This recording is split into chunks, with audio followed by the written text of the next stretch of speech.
To know if you're the annoying little sister, you just ask yourself this one question. Are you a little sister? Yes? Okay, you're annoying. That's the rules. I don't make them up. In the early 1970s, there was a band forming. They were trying to get together with other guys that are kind of cast-offs and leftovers from other bands to come together with a sound of their own. They started playing the circuits around town. They changed lineup a few times trying to find the right combination of people, and they finally found a lead singer who was extremely charismatic, and he danced around on stage, had a wonderful stage presence, and that was the ingredients they really needed to bring it together. So after they were performing for a while, they decided to make a demo tape and see if they could get picked up by a record label.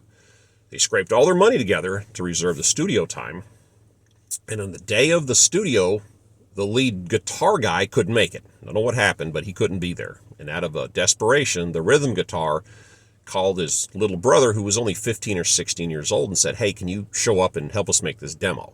And he's like, "Yeah, cool, I can play that song."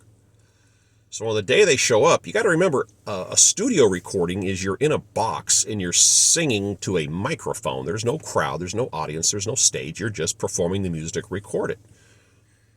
The singer is very charismatic and very animated and bounces and dances around when he sings.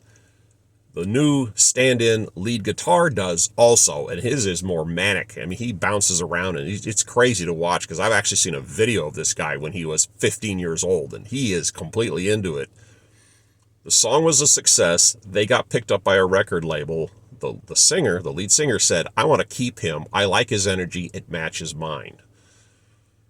When they got their contract signed, one of the questions was, "What's the name of your band?"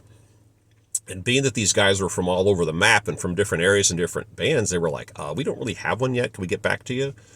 So they all met at the rhythm and the lead guitar's house. They have a little sister. She's like 12.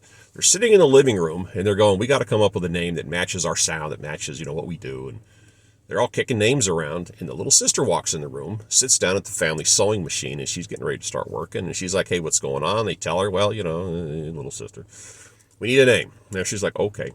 And somebody said it needs to represent our energy. And on the word energy, the little sister pointed at the sewing machine and said, "Why don't you name your band that?" And they all looked at her and looked at the sewing machine. And the guy was like, "Singer?" She said, "No, you said energy." And her finger got closer to where the cord popped out the side of the unit. For all the annoying little sisters out there, this one stepped out of the shadows and gave a name to the greatest rock band that's literally ever existed, AC/DC. That little brother, Angus Young. Have a great day.